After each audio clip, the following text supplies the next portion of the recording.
Camcorder Comics, a comic review for you. Hey man, Nicholas Villars here, aka Super Divorce.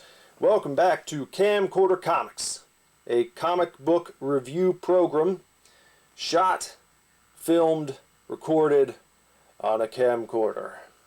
Today, to celebrate the recently released Stranger Things Season 4, we're going to be taking a look at Stranger Things Tomb of Ybwen, or Ybwen. Ybwen. How do we want to say that? I don't know, maybe we'll say it a different way every time we have to say it. This Stranger Things graphic novel is a collection of issues that was released just a kind of short while back. This book here picks up right after Season 2, just after Bob has passed away. Bob, played by the great Sean Astin of Goonies and Rudy and Lord of the Rings fame. This is a fun little story that we will talk about in just a second, but first let's talk about who put this thing together. Greg Pak is the scripter, the writer of this one. Greg Pak, known for his work on Extreme X-Men. That was one of my favorite comic books that I used to read back in high school. I remember when Extreme X-Men came out. I was a big fan of that one. Also, Greg Pak did World War Hulk, a huge Hulk event that a lot of people have come to enjoy over the years. Greg Pak also did this one right here, Stranger Things Zombie Boys and Stranger Things The Bully. Maybe we'll take a look at these at another time in the future, in a different video. Diego Galindo is the guy who did the pencils, did the interior artwork, and so on. Diego, could find his work featured on the Mighty Morphin Power Rangers comic book series that's been pretty popular over the course of the past few years. Francesco Segala did your colors on the interiors. Francesco featured on recent Firefly comic books, and what else? Some Magic the Gathering comic book issues that have been released just recently here. Nate Picos. Where is he? There he is. There he is right here again on the Bully and Zombie Boys. Lettering on those two, and also on like every other Stranger Things comic that you can imagine. So Nate Picos, big star within Stranger Things comics lettering. Now, how about the front cover? Because this is nice, isn't it? This is really great looking. This front cover was done by Kyle Lambert. Kyle Lambert. Front cover of this. Front cover of this one. Stranger Things Dungeons and Dragons graphic novel. Stranger Things 6 graphic novel. Stranger Things The Other Side graphic novel. And also the cover of the Stranger Things World Turned Upside Down. What do you want to call this? A source book. A behind the scenes book. This is really neat. I'm going to have to review this in the future as well. They give you a warning here. Don't freak. This book is supposed to look worn and torn. And it really reminds me of, you know, a book that you'd see at the library. It's got that look to it. Something that's been around on the library shelves for years. But it's got all this cool info and introduction by the Duffer Brothers, and talks about their inspirations, and it's got all kinds of artwork and concept shit. I'm going to have to talk about this another time, but anyway, I just wanted you to know that the fella who did the cover for this, has been involved in many other of these Stranger Things publications, including this one right here. This is Stranger Things Into the Fire. And then I've got the other side. It's just a different cover that they don't show right here. And I need to pick up Science Camp as well. I don't have that one. Got the other ones. Got all the others. Tried to keep up with all the Stranger Things shit so far. But with that said, let's crack open this book and take a look at what we've got going on in Stranger Things Tomb of Ybwen. So I said this book picks up after Season 2 has ended. Well, actually it starts on November 1st, 1984, which would be during Season 2. This is a conversation, that Bob is having with Will. Bob, of course, at this point was Will's mother's boyfriend, Joyce's boyfriend, and Bob was driving with Will here, talking about a nightmare that he used to have about this scary clown called Mr. Baldo, and he was able to face his fears and yell at the clown, getting him to disappear forever by just telling him to go away. And just like that, he was gone. And Will, of course, takes that inspiration to heart. He yells it at the Mind Flayer here. That might look familiar to you from Season 2. And then we fast forward a bit to January 13th, 1985. And this will be after Bob has passed away, after the events of Season 2 have concluded, after the winter dance that concludes Season 2, where you get your couples, where Max and Lucas become an official couple and share their kiss, as well as Mike and Eleven on the dance floor. Remember, Dustin got to dance with Nancy Wheeler, and that was pretty sweet. That was a nice, heartwarming moment.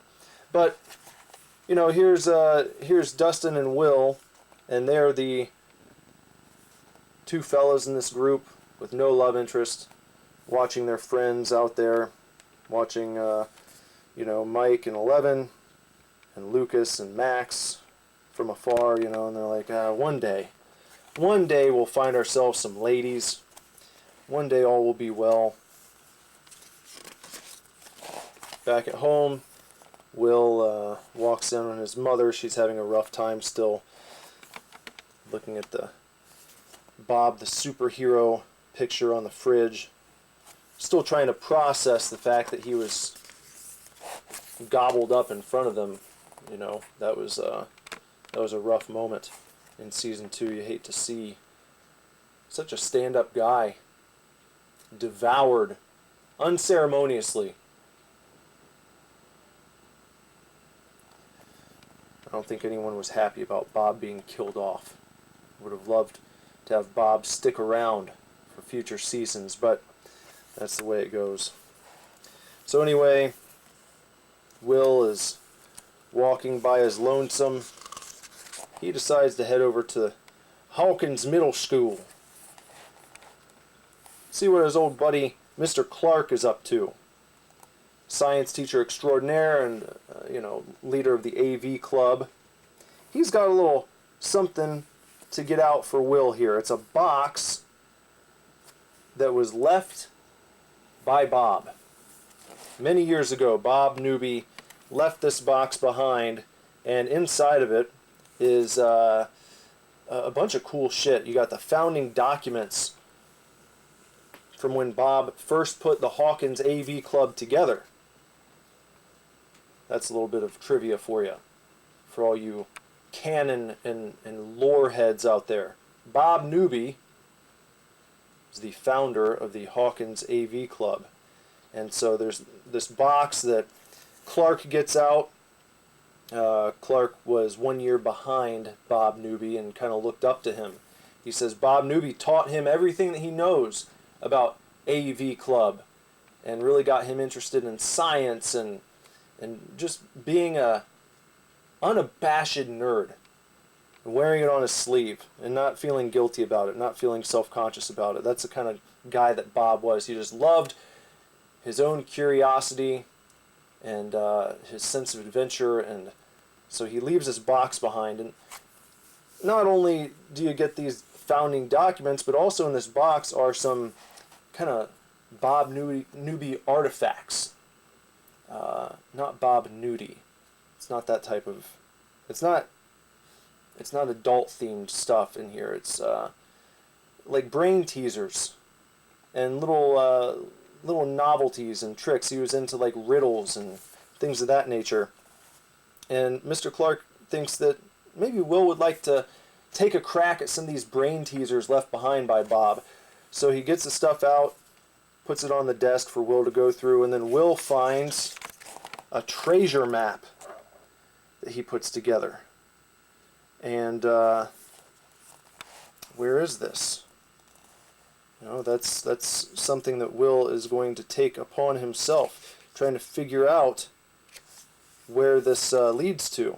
And sort of the first clue is that Mr. Clark notices that it looks like the woods past Old McGill Farm are on this map. And you might know those woods as Mirkwood. That's what they called these woods way back in Season 1. So Will gets the gang together, and he's like, guys, you gotta listen to this. Check this shit out. Hanging out over at the school. Mr. Clark opens this box up. We pull out a map that's supposed to lead to perhaps buried treasure left behind by old Bob Newby.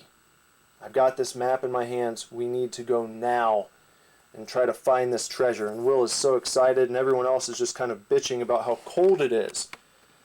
And so they really shoot his idea down here and bum him out, as people always seem to do to Will on Stranger Things. He's always being brushed off and ignored and turned into a sad boy. You know, Mike's like, oh, well, why don't we stay inside and play some D&D? You know, we can always go and look for this buried treasure when it's warm outside, because it's like going to blizzard out, and we don't want to be stuck out in the snow. And Will's like, let me go home and ask my mom if I can stay the night. Of course, that's not what he's actually doing. He leaves, gang behind, and heads back to his house, where he tells his mother, Joyce, that he is going to be staying the night at Mike's. That's not what he does. He goes out to Mirkwood by himself with the map, and he is going to take it upon himself to find this buried treasure on his own, goddammit. If he can't count on his friends to come and join him, then he's going by himself. So, back at Mike's in the basement, you know, Mike is trying to find the Dungeon Master's guy. They're trying to get out the D&D shit. You can kind of get the impression that they haven't done this in a little while. Of course, Mike and Lucas have been interested in their main squeezes, and Dustin has been preparing for science camp. They've just kind of drifted away, it seems, from their old D&D routine. They're kind of talking amongst themselves, and Dustin makes a good point. He's like, you know, I'm thinking here, we know what it's like to lose someone, don't we? When we almost lost Will, when we thought Will was dead. What if, when we thought Will was dead, we had stumbled upon like a treasure map that he left for us? Do you think that when we found that, we would have said, well, we can go look for it later? No, they wouldn't have done that. They would have busted ass to get out there and try and find that treasure ASAP. And that kind of puts things into perspective for him. Like, you know, that's how Will feels right now. And we need to, as his friend, go and join him in this exciting adventure that's urgent. It is urgent.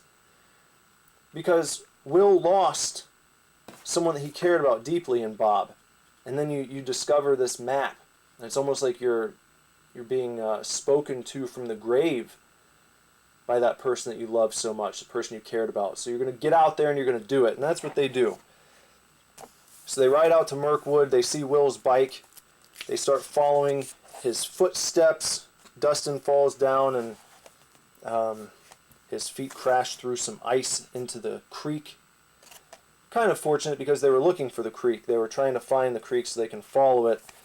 They believe that's where will be walking along, near this creek. Well, unfortunately, Dustin's socks are all wet now, and well, you don't want to be outside for too long in these conditions, or else you risk frostbite. Will's walking along by his lonesome, and he spots the bridge that's marked on the treasure map. So do the rest of the guys, and stumble into each other here. Will is digging, trying to find this treasure, not having any luck, and they kind of bum him out again, you know, because they're not buying what he's selling. It's like, okay, you came out here, maybe we should head back anyway. Lucas is really pushing for it because he keeps referencing Dustin's wet socks. Lucas is very concerned about Dustin's wet socks here. He's like, you know, we really need to get Dustin home, or else he's going to get frostbite. We're going to have to amputate his feet. It's not going to be good.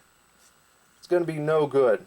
But then, just before they're turning to leave, Dustin, of all people, the one who, you know, really needs to get out of there, he's the one who notices an X marked on this tree. So he's like, you know what, let's actually stay. Let's do this. Kind of gotten some pep back in his step here. They start digging right next to that X, and then what? We move scenery a bit, going to Mr. Clark's house, and he is hanging out with his date. Here they're watching perhaps a television program, maybe having some popcorn. Could be popcorn, could be a big bowl of, what else could that be? Maybe popcorn, maybe some very blurry, out of focus chips. You know, they're having something to snack on. They're watching TV, and the power goes out. And then the power goes out over at Joyce's house, and you know, she was going to call and check on Will over at Mike's, but she can't now because the phone's dead. And she doesn't want Jonathan to run out because, you know, it's a big bad blizzard. So she's just going to trust that Will is over there and he's doing okay. They're perhaps playing D&D by the candlelight down in Mike's basement. The boys continue digging for the treasure, and they find this box. Will breaks it open with his shovel, and what's inside? A letter sealed with a wax stamp. And inside the envelope is a message. It says, "Congratulations, intrepid adventurer. You have succeeded where all others have failed, but are you ready for the terrible secrets of the tomb of Ybwen?" Whoosh! Wind blows. The map goes flying. Cut back over to Mr. Clark's house. He's lit some candles, and they've got the weather report here. Very poor conditions outside. Not too good. And it looks like he's about to share a tender moment with his date, and squawk! You read? Repeat. Do you read? He's getting a message on his walkie-talkie from Lucas out in the woods, because they're kind of panicking. They don't have the map anymore. The weather conditions are getting worse and worse, and they kind of need some help. Unfortunately, Mr. Clark doesn't seem to know exactly where they are.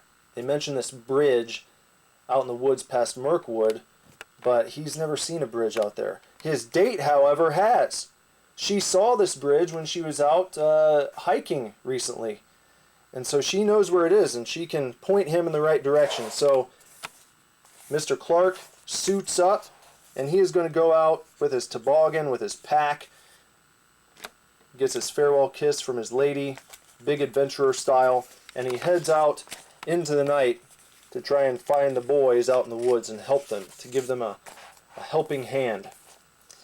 He finds their lost map as the boys continue moving through the snow. They stumble upon a bit of shelter here, this cabin, in a very Goonies-esque moment. This right here, I mean, this is just Goonies to a T. When they walk in, the dark cabin, the cobwebs, and they're looking around. Mike discovers this ladder leading to a lower level. Again, very Goonies-ish is this section. I mean, the whole Stranger Things series is very Goonies-ish, but this in particular right here, very evocative of the lighthouse diner from Goonies. Going down levels, trying to find the secret treasures. As they go down, everyone's made their way to the lower floor here, and they see some skeletons, and they all scream and run away, and Bob has also made his way to the shelter downstairs to where the boys are, and they're going to have a look around together, looking through these tunnels, kind of catacombs-ish, kind of like an old mine shaft. You've got these crazy-looking skeletons hanging up. But Will discovers that, hey, this skeleton's actually plastic, guys. These are all tricks down here. Whereas in the Goonies, you have One-Eyed Willie's tricks to contend with. Seems as though in this story, you've got to contend with old Bob Newby's tricks. What's he got up his sleeve? You know, what's next? So they keep following this map on through these tunnels, and they finally arrive at Bob Newby's secret treasure. Will opens up the box. Here's a little page break in between these two sections. Of course, that is Sean Astin in his younger days. Very much looking like Mikey from the Goonies right there. So what happens next? So they open up this treasure box, and inside is another letter from Bob. And it says, "Congratulations, adventurer. You have found the tomb of Ybwen. Ybwen. Prepare for your reward. Jewels? Pieces of gold? Precious ancient artifacts? No. Something far more valuable. Fellowship." How appropriate. The fellowship of Bob Newby. Fellowship. Yes, fellowship. And then here's the note that Will's reading. Continuing, it says, "My name is Bob Newby. At the time of this writing, I'm a 15-year-old sophomore at Hawkins High School in Hawkins, Indiana. Come find me, because if you're crazy and obsessed and weird enough to have followed all these clues and found this treasure, you are my friend." So, it's a message from Bob, but a kind of jaded Will says, I think it's all bullshit. He's not feeling it. He's not feeling like Bob's talking to him from the grave, or has sent him a message through time. He's just over it. And that's kind of sad, because he was so excited about this adventure, but he feels like he's had to drag everyone along, kind of. And he's just not into it. And then Mr. Clark also finds this Ybwen coin right here. It's a pewter coin. And Mr. Clark tells them that back in Boy Scouts they learned how to melt and pour pewter. And that must be when Bob made this coin. The old Ybwen coin. And Mr. Clark tries to hand it over to Will, as a token of appreciation and sort of a souvenir from this adventure that they've taken together. And Will just doesn't want it. He says, you know, I'm sorry to everyone for everything. And then he walks off. And they're sheltering in place. They notice that Mr. Clark is not doing well. He's getting very cold in the night. He hurt his ankle down in the depths there when they were searching. So they construct a little makeshift cot for him and begin stretchering him out across the woods, hoping to find their way back to civilization. Seems like a fruitless endeavor until they get to the bridge here and they run into Mr. Clark's lady friend, the one who told him where to go looking because she knew where this bridge was, and she actually ends up saving the day here, and she's able to get them some assistance, get an ambulance out there for Mr. Clark. He's thankful he's going to be all right, and Will finally accepts the coin at the end. And you know, and then he just kind of reflects on Bob, sheds a single tear, and Bob's your uncle, as they say. Book ends with a nice, loving embrace between mother and son, Joyce and Will, and then there are a few extra pieces of artwork in the back here. This is one of the covers for one of the individual issues. Obviously, this is a take on the old Goonies cover. If you ever own the Goonies on VHS or maybe on DVD, you might recognize this. Here's another homage to the Goonies. They've got the map pointing at, in the Goonies, it would have been the lighthouse diner. And then over here, you know, they're pointing at the cabin where they descended into the depths and found the treasure of Ybwen, which is Newby backwards, if you haven't put that together yet. And there you go. So, Stranger Things, Tomb of Ybwen, a fun little adventure to add into the lore of Stranger Things. Just one of those things that's not going to really alter the trajectory of the series, but it fits right in there. It's one of those adventures that these boys went out and had together. You wonder how many more of those they actually enjoyed before they kind of outgrew that, because even, you know, by season 3 they've moved on. They're hanging out at the mall all the time, and it seems like their interest in D&D has waned even more, though in season 4 it seems like it picks back up because they kind of found a nice high school group to play with, led by a cool dude named Eddie Munson. But you can check that out for yourself if you have not. But as far as like going out in the woods and having adventures and so on and so forth, this might be one of the last times that the 4 of them went out and did something like this. So that's kind of neat. I enjoyed this. The artwork is nothing mind-blowing, but it works for the story. All the characters look very similar to the way they do on the show. It's not highly stylized or anything, but it gets the job done. And the story was fun to read. So I'd recommend it. If you're a Stranger Things fan, yeah, you probably want this in your collection. Pick up a copy for yourself and take a read through or two. Enjoy this fun little side adventure. And, you know, take one last trip into Hawkins with Bob Newby. Alright?